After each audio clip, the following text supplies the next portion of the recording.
गीता का ये ज्ञान अमृत से भरा है, जो इंसान के मरे हुए मन और जीवन में एक नई जान डाल देता है। मैं गारंटी के साथ ये बात कह सकता हूँ कि जो कोई भी इन 30 बातों को ध्यान से पूरा वीडियो के अंत तक सुनेगा, उसे अपनी हर समस्या का हल मिल जाएगा।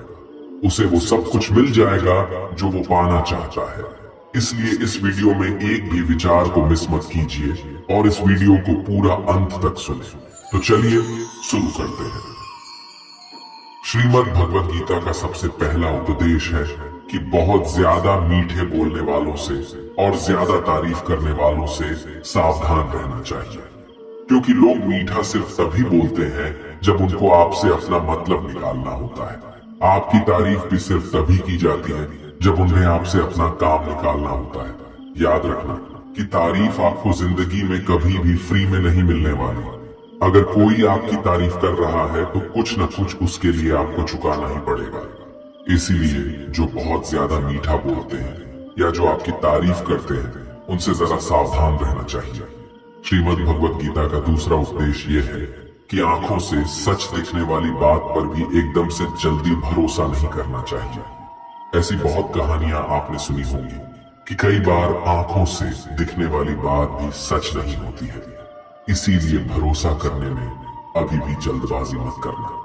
गीता का तीसरा उपदेश ये है, हल्की आशा से कर्म करने वाले मनुष्य का मन कभी शांत व संतुष्ट नहीं रहेगा, क्योंकि उसकी लालसा हर नए शिखर पर पहुंचती ही रहेगी। ऐसे में उसका मन कभी संतुष्टि का आनंद नहीं भोग पाएगा।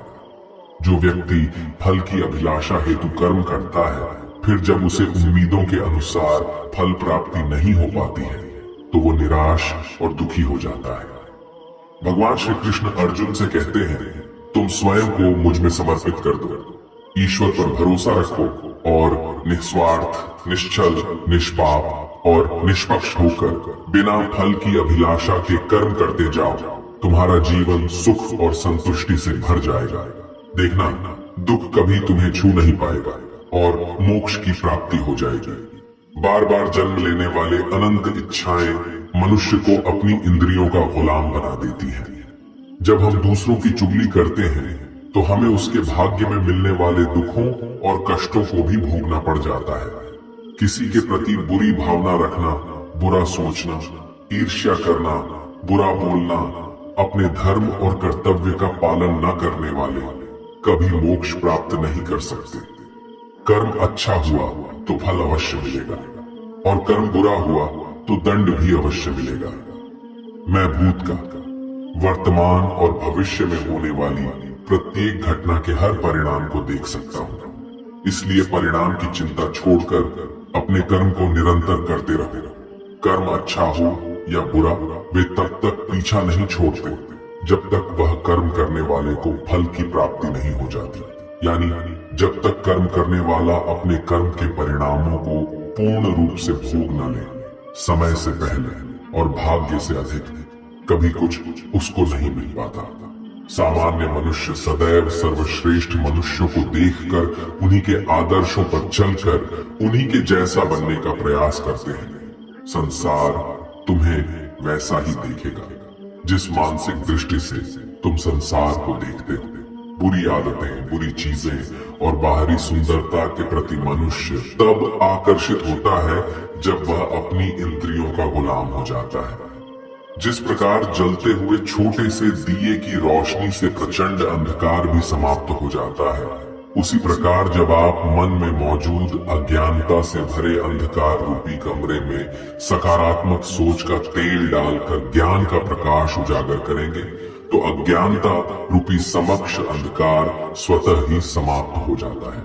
श्रीमद् भगवत गीता का चौथा उपदेश यह है कि लोगों में अपना सहारा ढूंढना छोड़ दो। सबसे बड़ी आपके मन की यही कमजोरी होती है कि आप दूसरों में सहारा ढूंढते हैं और यही चीज आपको कमजोर बनाती है। यही चीज आपका खुद पे विश्वास खत्म कर देती है। जो लोग सोचते हैं ना कि ये तो मेरा सहारा है, ये तो मुश्किल वक्त में मुझे काम आएगा, वही लोग मुश्किल वक्त में सबसे ज्यादा दुखी और अकेले पड़ जाते हैं। आप सिर्फ ईश्वर को अपना सहारा बनाओ। देखना जब भी कोई मुश्किल आएगी ना, वो किसी न किसी को आपकी मदद के लिए भेज ही देंगे। दुनिया को सहारा मत बनाओ। जो खुद अपने लिए सहारा ढूंढ रहे हैं वो आपका सहारा कैसे बनेंगे? तो अपना सहारा दुनिया को नहीं, ईश्वर को बनाना चाहिए। गीता की 5वीं शिक्षा यह है कि क्रोध मनुष्य का सर्वनाश कर देता है। क्रोधी इंसान का कोई मित्र ही नहीं होता। हर इंसान उससे दूर भागता है। उसके सारे रिश्ते समाप्त हो जाते हैं। जो इंसान अपनी क्रोध को नहीं संभाल सकता वो जिंदगी में कुछ भी संभाल नहीं सकता। श्रीमद् भगवत गीता का 6ठा उपदेश यह है, ईश्वर पर भरोसा रखकर दिल से उन्हें याद करोगे तो वह अवश्य किसी न किसी रूप में आकर आपकी मदद जरूर करेंगे। ईश्वर आपकी सुनता है या नहीं, यह आपकी श्रद्धा, विश्वास और आस्था पर निर्भर करता है। किसी का भला करके कभी एहसान न जताएं, अन्यथा वो कर्म शून्य के समान हो जाता है और मिलने वाला यश बेकार हो जाता है। ये सोच करके कभी अभिमान नहीं करना चाहिए कि हमने तो कितने लोगों या जीवों की मदद की है, क्योंकि करने वाला तो स्वयं ईश्वर होते हैं। आप तो मात्र एक जरिया है, कठपुतली है। क्रोध करना व्यर्थ है। यदि क्रोध में आकर आप प्रतिक्रिया दे रहे हैं तो इसका अर्थ है आपको ईश्वर के बनाए कानून यानी कि कर्म पर भरोसा ही नहीं है। मन के शंकाओं को कभी जन्म ना दो। ये शंकाएं मन में गलत फहमियों के पहाड़ बना देती हैं, जिससे जीवन का सुख चैन छीन जाता है। यदि कोई आपके साथ बुरा करता है तो कर्म और समय उसका हिसाब खुद ही कर देगा। उपकार के बजाय परोपकार करें और चिंता की बजाय चिंतन करें। मन को सदैव नियंत्रित करके चले, अन्यथा ये मन आपका सबसे बड़ा शत्रु बनकर आपसे बुरे कर्म करवा सकता है। ज्ञान सदैव बुद्धि से उत्तम व श्रेष्ठ होनी चाहिए। इसलिए ज्ञान अर्जित करते रहें और बांटते रहें ताकि दूसरों का जीवन संवर जाए। एक ही मनुष्य की हमेशा मदद न करें जब तक कि वह स्वयं ही काबिल न हो जाए।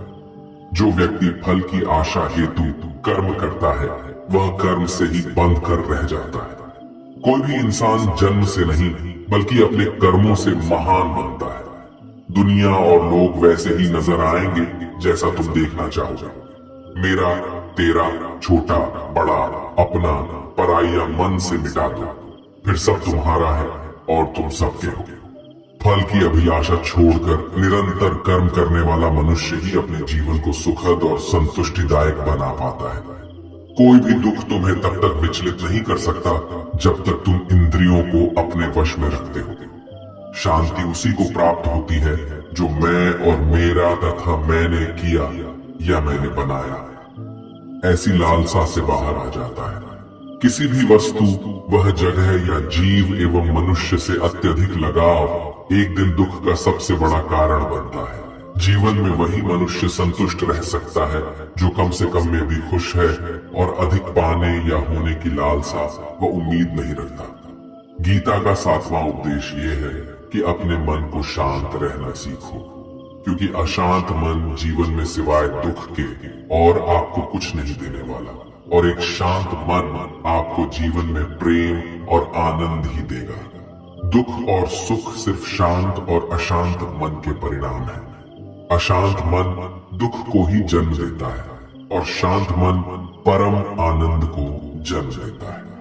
गीता का 8वां उपदेश यह है कि किसी से भी हद से ज्यादा लगाव कभी मत रखना। दुर्योधन के पिता धृतराष्ट्र का राजगद्दी से बहुत ज्यादा लगाव था। राजगद्दी के आगे उन्हें कुछ भी दिखाई नहीं देता था और गद्दी के लिए उनका वो हद से ज्यादा लगाव और मोह पूरे राष्ट्र को ले डूबा। अनगिनत लोगों की मौत का कारण बन गया। आप भी जब ऐसे ही किसी के पीछे हद से ज्यादा पागल हो जाते हैं तो वो चीज आपको मिले या ना मिले, लेकिन आपकी जिंदगी जरूर खराब कर देती है। गीता का 9वां उपदेश ये है, अध्यात्म से जुड़े। एक अध्यात्म ज्ञान ही जीवन को सुकून की तरफ ले जा सकता है। लोगों की बातों पर जितना ध्यान देंगे उतना ही आपका खुद पर से विश्वास कम होता जाएगा। इसलिए खुद पर विश्वास कर खुद के दम पर आगे बढ़ो और स्वयं ही अपना मार्ग तय करो। जीवन में किसी भी पल कुछ भी हो सकता है। जीवन सीमित है, समय व्यर्थ मत करो। बुरे अतीत को याद करके दुखी होने से अच्छा है कि उससे सीख लो और अपने वर्तमान को सुधार कर एक बेहतर भविष्य का निर्माण करो। किस बात को लेकर परेशान हो? कर्म करो और ईश्वर पर भरोसा रखो। क्या होगा क्या नहीं, यह ईश्वर पर छोड़ दे। जितना अधिक पुरुषार्थ करोगे, स्वर्ग का मार्ग उतना ही सरल होगा। स्वयं को ईश्वर के चरणों में सौंप दो। नित्य अच्छे कर्म करो और लोगों की भलाई करो और उन्हें सही राह दिखाओ।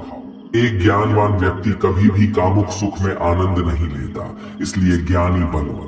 जो हो गया वह अच्छा हुआ, जो हो रहा है वह अच्छा हो रहा है, और जो होगा वह भी अच्छा ही होगा। वेद पुराण पढ़ने का कोई लाभ ही नहीं जब तक उसमें कही बातों को अपने जीवन में अवतरित न करे, उनका पालन न करे। रावण बुद्धिमान अवश्य था, किंतु ज्ञानी नहीं। उसकी अज्ञानता ने उसे क्रोधी, कामुक और अहंकारी बना दिया, जो उसकी मृत्यु का सबसे बड़ा कारण बना। मैं सभी प्राणियों को एक समान रूप से देखता हूँ। मेरे लिए न कोई कम प्रिय है और न ही अधिक। वह ज्ञान व्यर्थ है जो सिर्फ तुम तक ही सीमित है। उस ज्ञान का कोई लाभ नहीं जिससे समाज एवं जगत का कल्याण न किया जा सके। तुम क्यों व्यर्थ में चिंता करते हो? तुम क्यों भयभीत होते हो? कौन तुम्हें मार सकता है? आत्मा न कभी जन्म लेती है और न ही इसे कोई मार सकता है। यही जीवन का अंतिम सत्य है। मनुष्य के कर्म ही मनुष्य को ईश्वर के नजदीक लाता है या ईश्वर से दूर कर देता है। इसलिए हमेशा अच्छे कर्म ही करें। जब जब इस धरती पर पाप, अहंकार और अधर्म चरम सीमा पर होगा, तब तब उसका विनाश कर धर्म की पुनः स्थापना हेतु मैं अवश्य अवतार लेता हूँ। जो दान कर्तव्य समझकर बिना किसी सोच के किसी जरूरतमंद व्यक्ति को दिया जाए, वह दान सात्विक माना जाता है। जिसने मन को जीत लिया है, उसने पहले ही परमात्मा को प्राप्त कर लिया है, क्योंकि उसने शांति प्राप्त कर ली है। ऐसे मनुष्य के मन पर सुख दुख, सर्दी गर्मी और मान अपमान का कोई फर्क ही नहीं पड़ेगा।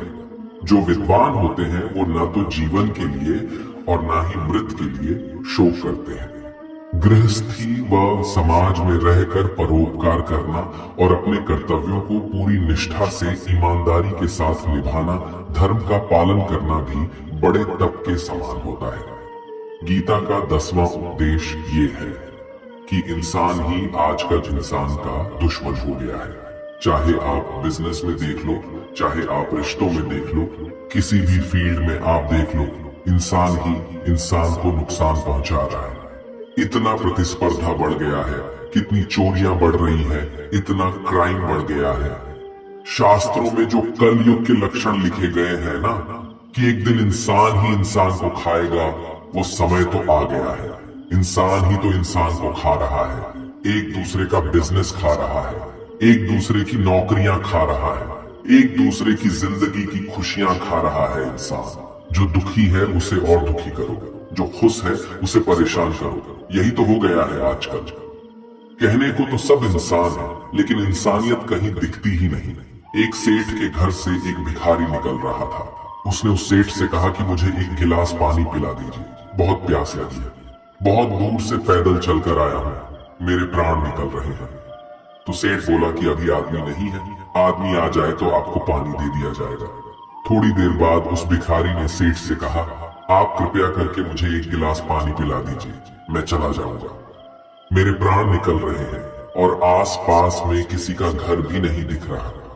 तो उस सेठ ने कहा, मैंने कहा ना कि आदमी आने वाला है, वह आ जाए तो आपको पानी मिल जाएगा। फिर वो भिखारी उस सेठ से कहने लगा कि तुम खुद ही आदमी क्यों नहीं बन जाते, थोड़ी देर के लिए तुम ही आदमी बन जाओ।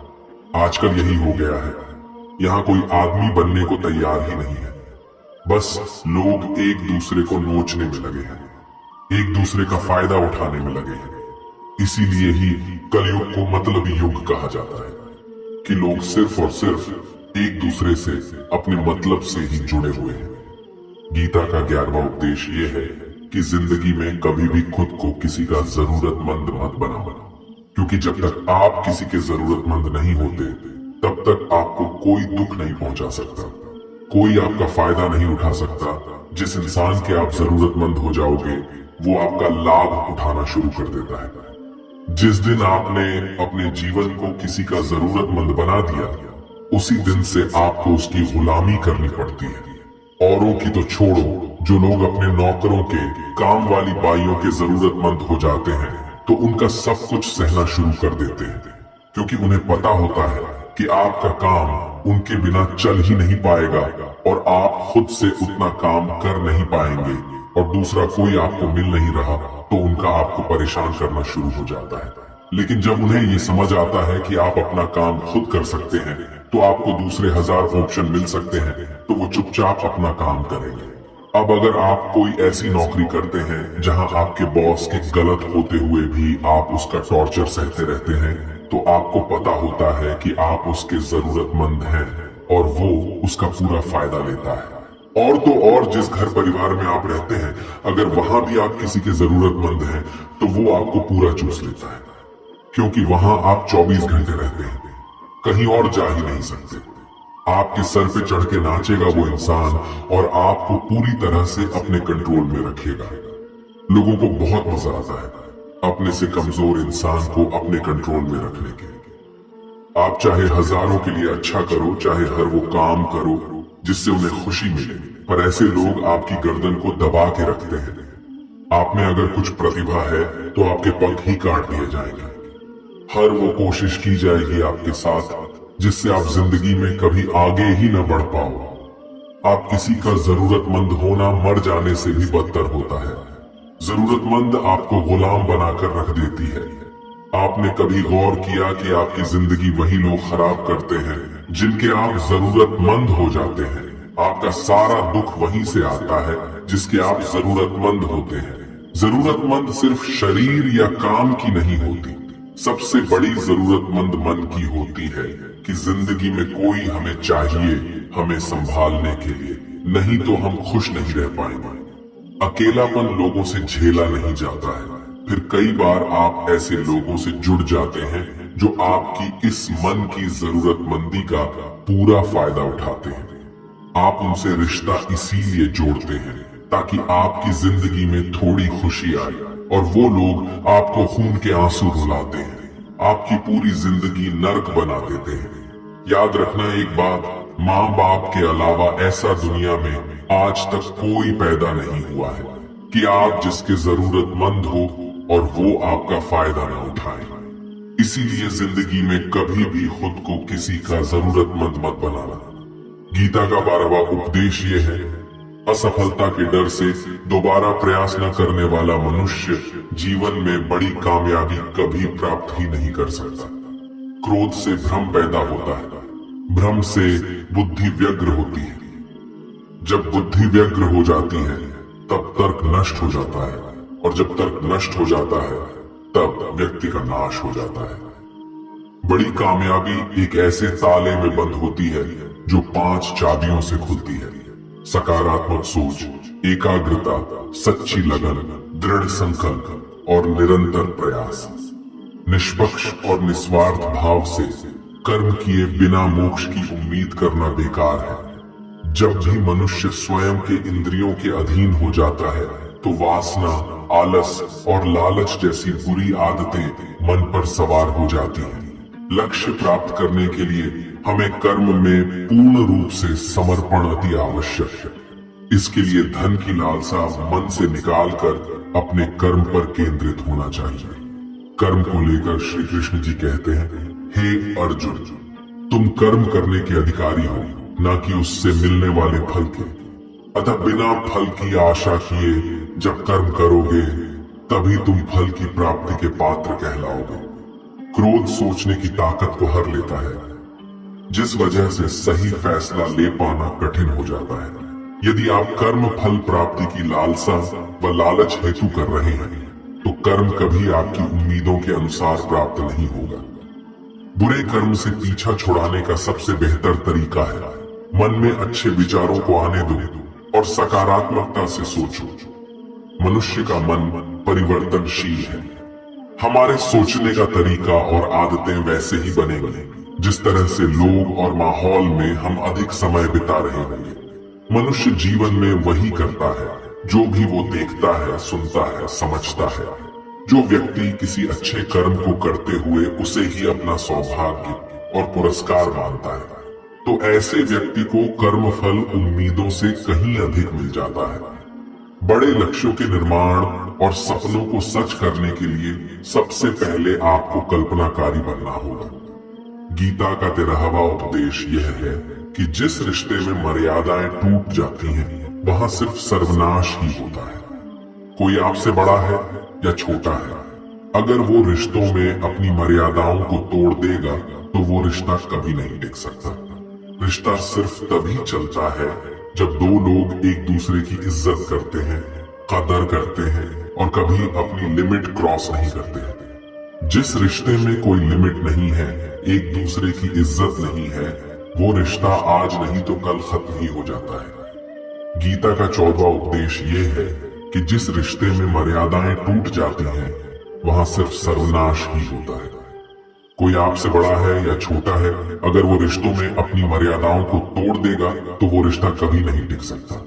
रिश्ता सिर्फ तभी चलता है जब दो लोग एक दूसरे की इज्जत करते हैं, कदर करते हैं और कभी अपनी लिमिट क्रॉस नहीं करते हैं। जिस रिश्ते में कोई लिमिट नहीं है, एक दूसरे की इज्जत नहीं है, वो रिश्ता आज नहीं तो कल खत्म ही हो जाता है। गीता का 15वां उपदेश ये है, जो आपके मुंह पे अपनापन दिखाए, आपकी पीठ पीछे आपको नुकसान पहुंचाए, ऐसे लोगों से दूर ही रहना।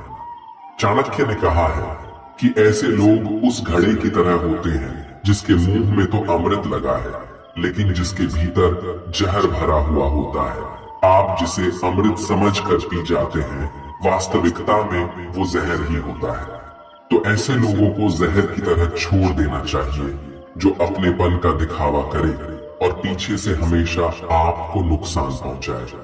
गीता का 16वां उपदेश ये है कि अपनी खुशी और अपना दुख हर किसी के आगे जाहिर नहीं करना चाहिए, क्योंकि लोग आपकी खुशी पर नजर लगा देते हैं और आपके दुख में आपकी हंसी उड़ाने लगते हैं।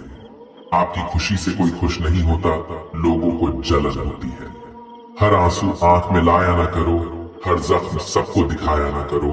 यहाँ लोग हाथ में नमक लिए फिरते हैं, इसलिए अपना हर दर्द सबको दिखाया ना करो। लोग तो बैठे ही है दुखी इंसान को और दुखी करने, और जो खुश है उसको तकलीफ पहुंचाने के लिए। अपनी मन की हालत अपने तक ही रखो, सिर्फ उसे बताओ जिससे उसे समझने की समझ हो। गीता का 17वां उपदेश यह है कि जीवन में कई बार नया शुरू करने के लिए पुराने को पूरी तरह से मिटाना पड़ता है। श्री कृष्ण से कुंती ने पूछा था कि हे कृष्ण, क्यों तुमने इतना बड़ा महायुद्ध करवा दिया? तो श्री कृष्ण ने बोला कि अधर्म बहुत बढ़ गया था और इस अधर्म का पूरी तरह से नाश करने के लिए, एक नए युग को लाने के लिए पुराने का सर्वनाश करना बहुत जरूरी होता है। जब कोई महल पूरी तरह से भंगार हो जाती है, बहुत पुरानी हो जाती है, तो उसे पूरी तरह से तोड़कर फिर से नवनिर्माण होता है। ऐसे ही आपके जीवन में भी आपको कुछ नया करना है तो पुराने को पूरी तरह से मिटाना होगा। गीता का 18वां उपदेश यह है कि जब भी जिंदगी में खुद को अकेला महसूस करो, तब इस सच्चाई को ठीक से समझ लेना कि आप दुनिया में अकेले ही आए थे और अकेले ही जाओगे। वास्तविकता में यहाँ कोई आपका अपना नहीं है। एक दिन तो जो माँ बाप हमें जन्म देते हैं, वो भी हमें अकेला छोड़ के चले जाते हैं, तो औरों से तो उम्मीद ही क्या करना। यदि कोई आपका साथ छोड़ दे तो याद रखना कि वो ईश्वर सदा आपके साथ है, वो कभी आपका साथ नहीं छोड़ता। गीता में श्री कृष्ण ने अर्जुन से कहा कि चाहे कोई मनुष्य मुझे माने या न माने, लेकिन मैं इंसान का साथ कभी नहीं छोड़ता, क्योंकि ये सब मेरी ही संतानें हैं। इंसान को ईश्वर का ही अंश कहा गया है, इसलिए मनुष्य को ईश्वर की संतान कहा जाता है। इसीलिए आपको अकेलेपन से कभी दुखी नहीं होना चाहिए, कभी डरना नहीं चाहिए, बल्कि किसी गलत इंसान के साथ रहने से डरना चाहिए। एक कहावत है कि something is better than nothing, यानी कुछ होना कुछ नहीं होने से कुछ गुना बेहतर है। लेकिन एक और कहावत है कि nothing is better than nonsense. In nonsense लोगों के साथ रहने से अच्छा है आप अकेले ही रहो। इसीलिए गीता का ये उपदेश हर इंसान के लिए बहुत जरूरी है जो खुद को अकेला समझकर दुखी हो जाते हैं। इसीलिए अकेलेपन से डरना, दुखी होना छोड़ दो, क्योंकि यहाँ कोई किसी का नहीं होता।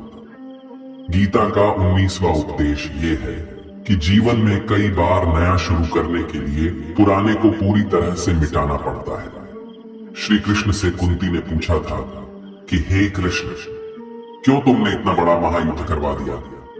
तो श्री कृष्ण ने बोला कि अधर्म बहुत बढ़ गया था और इस अधर्म का पूरी तरह से नाश करने के लिए, एक नए युग को लाने के लिए पुराने का सर्वनाश करना बहुत जरूरी होता है। जब कोई महल पूरी तरह से भंगार हो जाती है, बहुत पुरानी हो जाती है, तो उसे पूरी तरह से तोड़कर फिर से नवनिर्माण होता है। ऐसे ही आपके जीवन में भी आपको कुछ नया करना है तो पुराने को पूरी तरह से मिटाना होगा। गीता का 20वां उपदेश ये है कि कभी भी अपने धन, अपने पद और बल का अभिमान नहीं करना चाहिए। दुर्योधन को बहुत अभिमान था कि मेरे पास भीष्म पितामह जैसे, द्रोणाचार्य और कर्ण जैसे योद्धा बैठे हैं, तो ये पांडवों को तुम्हें यूं ही मसल कर रख दूंगा।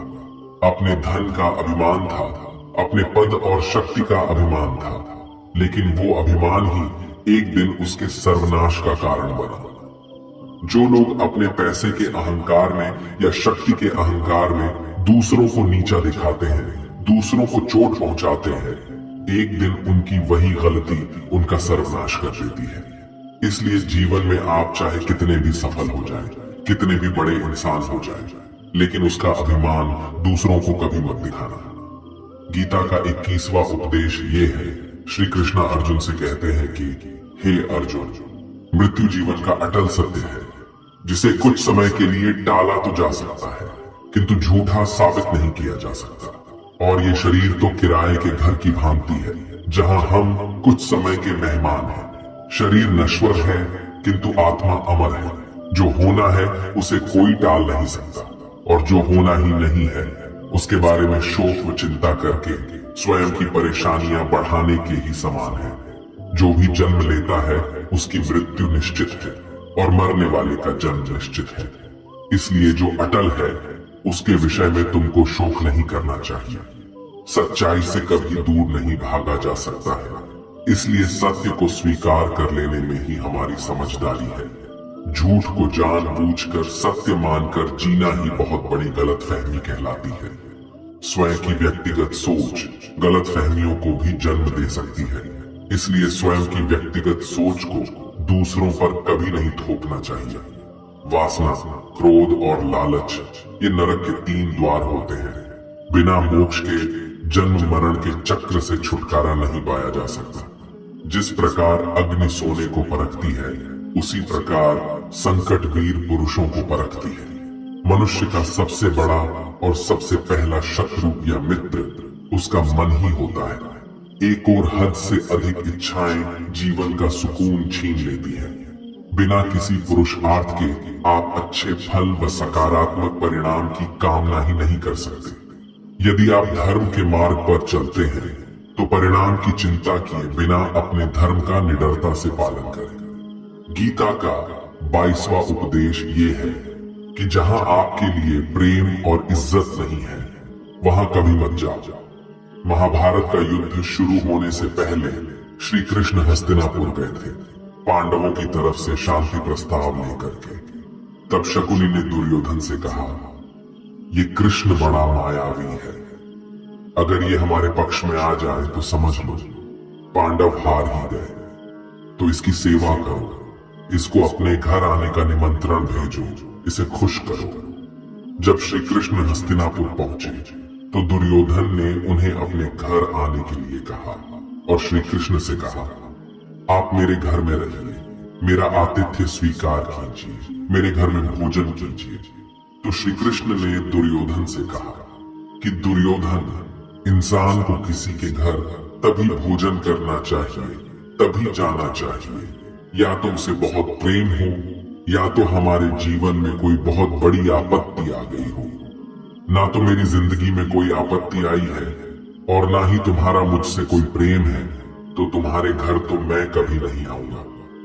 तुम मुझे अपने घर बुला रहे हो सिर्फ और सिर्फ अपना मतलब पूरा करने के लिए, और मतलबी लोगों के घर कभी नहीं जाना चाहिए।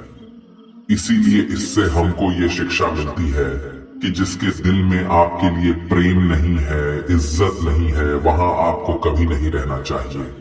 आपको सिर्फ उसी जगह रहना चाहिए जहां आपकी कदर हो, आपको इज्जत मिले और जहां आपको प्रेम मिले। गीता का 23वां उपदेश यह है कि मूर्ख और दुष्ट लोगों को कभी ज्ञान नहीं देना चाहिए।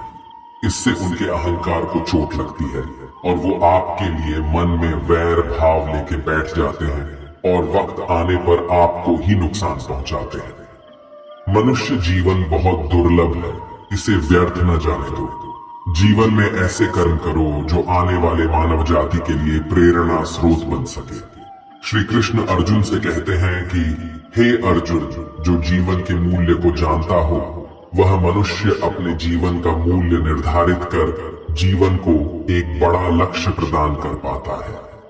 स्वयं के लिए सर्वश्रेष्ठ बने। आपका मूल्य समझकर दुनिया एक दिन आपका सम्मान करेगी। जीवन न तो भविष्य में है न अतीत में, जीवन तो इसी क्षण में है। इसलिए वर्तमान को खुश होकर जियो। श्री कृष्ण अर्जुन से कहते हैं कि हे अर्जुन, तुम्हारे तथा मेरे अनेक जन्म हो चुके हैं। मुझे तो वो सब जन्म याद है, लेकिन तुम्हें नहीं। खुद को जीवन के योग्य बनाना ही सफलता और सुख का एकमात्र मार्ग है। ईश्वर आपके जीवन को सुधारने, संवारने हेतु अनेक कर्म करने के मौके देता है, किंतु मनुष्य अपनी इंद्रियों के अधीन रहकर उन मौकों का सही लाभ नहीं उठा पाता है। अच्छे कर्म करने के मौके कभी न छोड़ो। कर्म करो, फल की लालसा छोड़कर कर्म करने वाला मनुष्य ही अपने जीवन को सफल बना पाता है। बुरे कर्मों के बाद जिंदगी भर कितने भी अच्छे कर्म कर लो, किंतु बुरे कर्मों का फल अवश्य ही मिलकर रहेगा।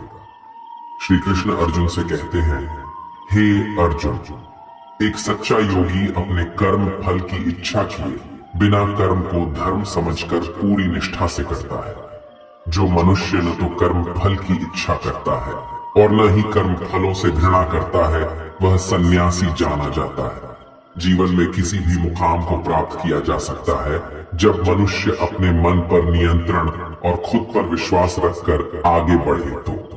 निर्बलता अवश्य ईश्वर देता है, किंतु मर्यादा मनुष्य का मन ही निर्मित करता है। गीता का 24वां उपदेश यह है, आप चाहे कितने भी अच्छे हो, लेकिन अगर बुरे लोगों के साथ रहोगे तो आपका भी वही हाल होगा जो बुरे लोगों का होता है। भीष्म पितामह एक ब्रह्मचारी थे, धर्मात्मा थे, लेकिन वो अधर्म के पक्ष में खड़े हो गए। द्रोणाचार्य भी एक ब्राह्मण थे, लेकिन वो अधर्म के पक्ष में खड़े हो गए तो अंत में उनका वही हाल हुआ जो एक अधर्मी इंसान का होता है। उनको मृत्यु के समय भयानक पीड़ा का सामना करना पड़ा। इसीलिए गलत संग में कभी नहीं रहना चाहिए, क्योंकि कई बार आपको उनके संग में रहने की वजह से उनके ही कर्मों की सजा मिलने लगती है। फिर आपको समझ नहीं आता कि मैंने तो कुछ किया भी नहीं, मैं तो खाली उनके साथ रहता हूँ, मुझे दुख क्यों मिला। बुरे लोगों का संग आपकी जिंदगी में कभी खुशी नहीं लाएगा, इसलिए हमेशा अच्छे संग में रहना चाहिए। गीता का 25वां उपदेश यह है कि जो दूसरों के साथ छल करता है उसका अंत बहुत बुरा होता है। दुर्योधन का मामा शकुनी और दुर्योधन ने पांडवों के साथ जीवन भर छल किया, पथ पथ पर उन्हें धोखा दिया, कभी ईमानदारी से उनके साथ नहीं चला और उसका परिणाम दुर्योधन को यह मिला कि उनके दल का हर एक बड़ा योद्धा छल के द्वारा ही मारा गया, क्योंकि दुर्योधन ने जैसा कर्म किया था उसको वैसा ही फल मिला। सारा जीवन भर उसने छल किया तो अंत में उसकी खुद की मृत्यु भी एक छल से ही हुई थी। इसीलिए कोई अगर खुद को बहुत ज्यादा चालाक समझता है कि दूसरे को धोखा दे दिया, दूसरे को बेवकूफ बना दिया, एक दिन कोई आएगा उसकी जिंदगी में भी तो उसको ही धोखा देगा, क्योंकि कर्मा सबके चेहरे याद रखता है। जो जैसा कर्म करता है उसको वैसा फल जरूर मिलता है। गीता का 26वां उपदेश यह है कि जीवन में जब भी कोई मुश्किल आए तो हिम्मत मत हारो, बस थोड़ा धीरज रखो। जो लोग मुश्किल वक्त में खुद को थोड़ा संभाल कर धीरज रखते हैं वो हर मुश्किल को आसानी से पार कर जाते हैं। एक राजा अपने गुरुजी के पास गया और उसने गुरुजी से जाकर बोला कि ऐसे तो राज्य में हर प्रकार की खुशहाली है, पर वक्त का कोई भरोसा नहीं है। अगर कभी जिंदगी में कोई मुश्किल वक्त आए, कोई बुरा वक्त आए, तो उस वक्त के लिए मुझे कोई मंत्र दीजिए, कोई शिक्षा दीजिए, कोई उपदेश दीजिए कि उस बुरे वक्त से कैसे बाहर निकलना है। तो गुरुजी ने उसे एक ताबीज बांधकर दे दिया और राजा से कहा कि इस ताबीज में मैंने एक मंत्र लिखकर रखा है। जब तुम्हारी जिंदगी में बहुत बुरा वक्त आए और तुम्हें लगे कि इससे बुरा तो अब कुछ हो ही नहीं सकता, उस समय पे ये ताबीज खोल के तुम इस मंत्र को पढ़ लेना, तुम्हारे अंदर बहुत शक्ति आ जाएगी। और एक दिन ऐसा हुआ भी कि उस राजा के राज्य पे किसी दूसरे राजा ने आक्रमण कर दिया और इस राजा की ऐसी स्थिति हुई कि उसे अपना राज्य छोड़कर, पूरे शहर को छोड़कर अपने कुछ लोगों के साथ भागना पड़ा। उस समय पे राजा बहुत दुखी था और विचार करने लगा कि गुरुजी ने मुझे तावीज दिया था कि जब जिंदगी में बहुत बुरा वक्त आए तब उसे खोलकर पढ़ना, और इसके अंदर जो मंत्र लिखा हुआ है वह मेरे अंदर शक्ति भर देगा। राजा ने विचार किया कि इससे बुरा वक्त और क्या हो सकता है। उसने गुरुजी का दिया हुआ वह तावीज खोला और उसके अंदर लिखा हुआ था कि यह वक्त भी गुजर ही जाएगा। इस वचन को पढ़कर राजा के मन में एक शक्ति आई, विश्वास जगा कि ये जो बुरा वक्त है ये भी टिकने वाला नहीं है, ये भी निकल ही जाएगा। इसलिए मुझे हिम्मत नहीं हारनी, वापस से अपनी सेना खड़ी करनी है।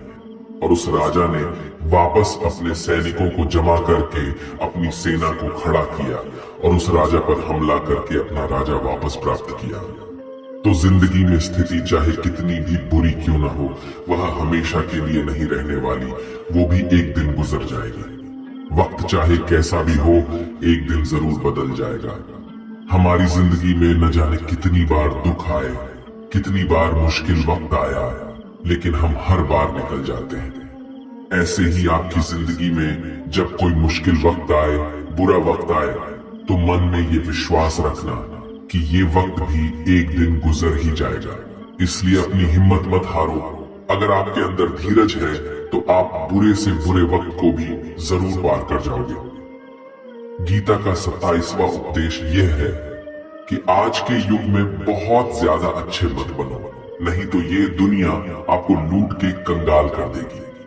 पांडवों की कहानी ये शिक्षा देती है कि ज्यादा अच्छा बनना आपको कई बार बहुत दुख दे सकता है। जो पांडव हमेशा धर्म पे चलते थे, कभी कोई गलत काम नहीं किया, लेकिन उनका सारा राजपाट चला गया।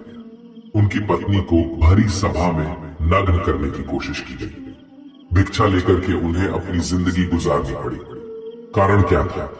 वो कुछ ज्यादा ही अच्छे बन रहे थे। यह तो तब की बात है, और आज की दुनिया तो और बदल चुकी है।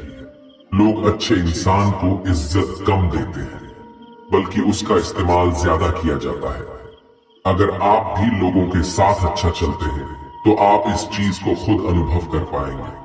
आप जितना लोगों के साथ अच्छा चलते हैं, लोग आपके साथ उतना गलत व्यवहार करते हैं, लोग आपका उतना ज्यादा इस्तेमाल करते हैं। आप दूसरों की खुशी के लिए कुछ भी करते जाते हैं और लोग सिर्फ आपका फायदा लेने में लगे रहते हैं। इसीलिए आज के जमाने में खुश रहना है ना, तो बहुत ज्यादा अच्छे मत बनो। इसका मतलब ये नहीं कि आप बुरे इंसान बन जाओ। आप अपनी नजर में अच्छे बनते रहो। दुनिया की नजर में अच्छे बनने की कोशिश कभी मत करना। गीता का 28वां उपदेश यह है कि आप अपने गुजरे हुए वक्त को भूल जाओ, क्योंकि अगर आप गुजरे हुए वक्त के दुख में जीते रहोगे, उसके पश्चाताप में जीते रहोगे, तो आज भी आप कभी खुश नहीं रह पाओगे। समझदार लोग जो समय चला गया है उसका दुख कभी नहीं करते। आपका बीता हुआ कल कैसा भी क्यों ना हो, पर उसका प्रभाव आपके आज पर नहीं पड़ना चाहिए। जो भी आपके साथ हुआ उससे सबक लो, शिक्षा लो कि अब यह जिंदगी में आगे नहीं होने देंगे हम, और जीवन में आप आगे बढ़ जाओ।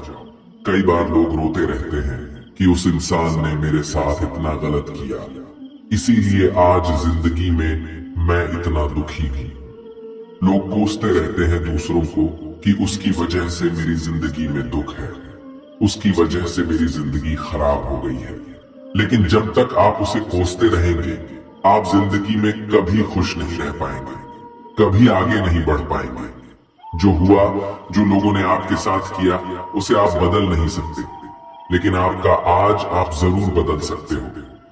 कल के दुख से छूटना चाहते हो तो कल में नहीं, आज में जीना शुरू करो। आपको ऐसा एक भी इंसान नहीं मिलेगा जो अपने कल में जीता हो और प्रसन्न रहता हो। सिर्फ वही इंसान खुश रहेगा जो अपने आज में जीता है। कल में जीने वाला इंसान किसी न किसी पीड़ा से जुड़ा होता है, किसी न किसी दुख, किसी न किसी पश्चाताप से जुड़ा होता है। कल में जीना आपकी जिंदगी की सारी खुशियां छीन लेगा, तो जितना हो सके अपने पास्ट को भूल जाइए और अपने प्रेजेंट में जीना शुरू कीजिए। गीता का 28वां उपदेश ये है कि हमारे रिश्तेदार ही हमसे सबसे ज्यादा जलते हैं। हमारी सफलता से सबसे ज्यादा दिक्कत हमारे रिश्तेदारों को ही होती है। बाहर वालों को कोई फर्क नहीं पड़ता कि आपकी जिंदगी में क्या हो रहा है, और जो आपके रिश्तेदार होते हैं उनकी पूरी नजर रहती है आपकी जिंदगी पर। बाहर से तो वो यही कहेंगे कि आगे बढ़ो, सफल हो जाओ, खुश रहो जिंदगी में। और जब उन्हें आप अपनी सफलता के बारे में बताएंगे, अपनी किसी कामयाबी की खबर उनको सुनाएंगे, तो उसे सुनकर उन्हें बिल्कुल भी खुशी नहीं होती। कई बार सारी दुनिया आपको पसंद करती है, आपके काम की तारीफ करती है, लेकिन आपकी कदर आपके घर में ही नहीं होती।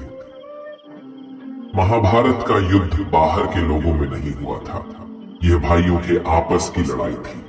पांडवों के हर सुख से दुर्योधन जलता था। जब भी पांडव किसी काम में सफल होते थे, उसे बिल्कुल भी बर्दाश्त नहीं होता था। दुर्योधन हर कोशिश करता था पांडवों को नीचा गिराने का, जितना हो सके उन्हें दुखी करने का। और वही भाइयों की आपसी जलन महाभारत के युद्ध की वजह से हुई, जिसमें न जाने कितने अनगिनत लोग मारे गए। बाहर वाले को क्या फर्क पड़ता है कि आप कैसी जिंदगी जीते हैं, लेकिन ये जो रिश्तेदार होते हैं, ये जो करीबी लोग होते हैं, मजाल जो इन्हें आपकी खुशी बर्दाश्त हो जाए, सबसे खतरनाक होते हैं ये लोग। क्योंकि ये बाहर से बहुत मीठा चलते हैं, आपको अच्छे अच्छे शब्द कहते हैं, लेकिन आपके पीठ पीछे ये आपसे जरा भी खुश नहीं होते। तो इसीलिए किसी को भी अपना समझने से पहले आप ये जरूर चेक कर लें कि वो सच में आपका अपना है या सिर्फ अपनेपन का दिखावा हो रहा है। गीता का 29वां उपदेश ये है कि जो इंसान आपको बार बार चोट पहुंचाए, उसे कभी माफ नहीं करना चाहिए। युधिष्ठिर ने दुर्योधन को बार बार माफ किया, और उसका परिणाम ये हुआ कि उन्हें अपनी जिंदगी में बहुत बड़े दुखों का सामना करना पड़ा। वह इंसान अगर एक बार गलती करे तो माफ करना फिर भी ठीक है, लेकिन कोई अगर बार बार गलती करे तो उसे माफ करना आपको बहुत ज्यादा नुकसान पहुंचाएगा, क्योंकि वो गलती नहीं हो रही है उससे, वो उसकी आदत है। वो ऐसा ही है, वह हमेशा आपके साथ ऐसा करेगा। तो बहुत ज्यादा दयालु मत बनो। किसी को माफ करने में और बेवकूफ बनने में बहुत बड़ा अंतर होता है।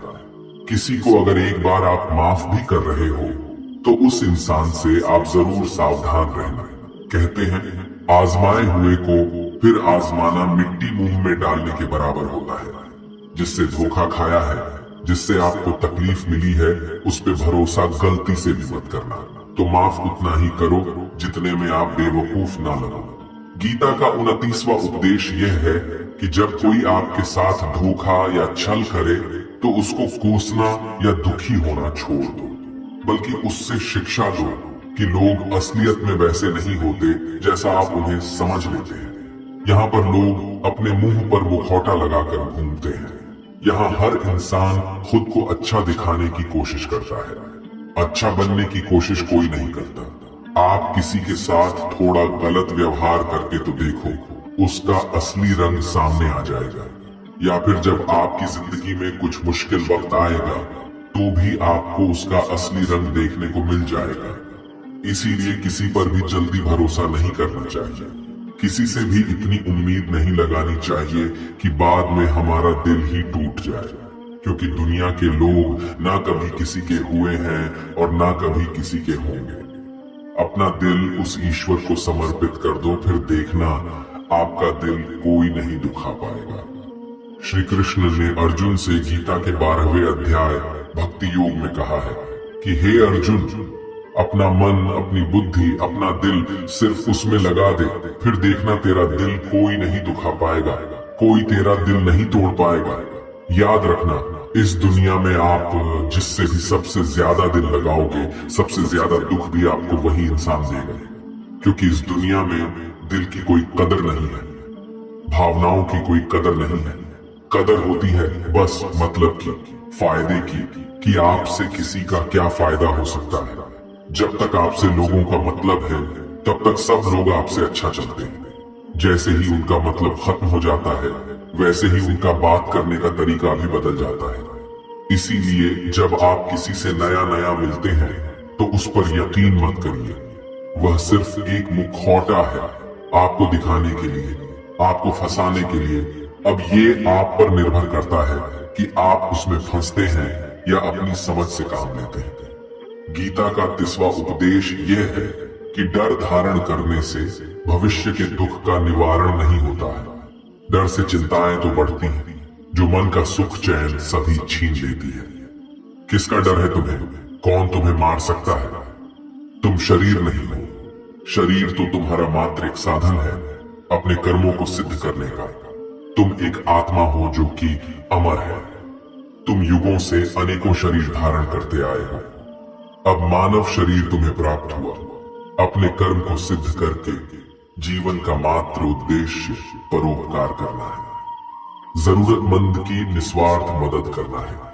जो व्यक्ति निरंतर और अविचलित भाव से भगवान के रूप में मेरा स्मरण करता है, वो मुझको अवश्य ही पा लेता है। कोई व्यक्ति मेरे अस्तित्व को नकारे, उससे मुझे कोई फर्क नहीं पड़ता है। बस वो मनुष्य दिल का साफ और कर्म का नेक, ईमानदार और भला मनुष्य होना चाहिए। मैं श्रद्धा भाव का भूखा हूं। अगर कोई प्रेम और भक्ति के साथ मुझे पत्र, फूल, फल या जल प्रदान करता है, तो मैं उसे स्वीकार करता हूं। अन्यथा 56 भोग भी मेरे लिए तुच्छ है। निस्वार्थ भाव से किसी की मदद करना, सेवा समझकर दान पुण्य करना, निष्पक्ष होकर निर्णय करना, कर्म करना, ये तमाम कर्म मेरी भक्ति करने के समान ही है। ऐसे मनुष्य मुझे अति प्रिय होते हैं। प्रेम उसी से करो जो आपके प्रेम के लायक हो, जिसे आपके प्रेम की कदर नहीं। उससे जितना दूर रहो उतना अच्छा होता है। आजकल लोग कहते हैं कि सबसे ज्यादा पीड़ा प्रेम देता है। लोगों ने प्रेम जैसी पवित्र चीज को गंदा कर दिया है, जार बना दिया है। सबसे ज्यादा लोग एक दूसरे को प्रेम और भरोसे के नाम पर ही लूटते हैं। अगर आपका किसी से प्रेम नहीं है, तो वह आपकी भावनाओं को चोट पहुंचा ही नहीं सकता। संबंध चाहे जो भी हो, हद से ज्यादा किसी से प्रेम करोगे और अगर वो उसके लायक नहीं, तो सिवाय दुख के और कुछ नहीं मिलेगा। वास्तविकता में प्रेम पीड़ा नहीं देता, बल्कि ऐसे इंसान से प्रेम करना पीड़ा देता है जिसे आपके प्रेम की कद्र नहीं है। तो प्रेम सिर्फ उसी इंसान से करो जिसे आपके प्रेम की कद्र है। जहां आपको यह एहसास हो जाए कि आपके प्रेम की, आपकी भावनाओं की कदर तक नहीं है, वहां से आप कृपया करके खुद को दूर ही रखें। दोस्तों, अगर आपने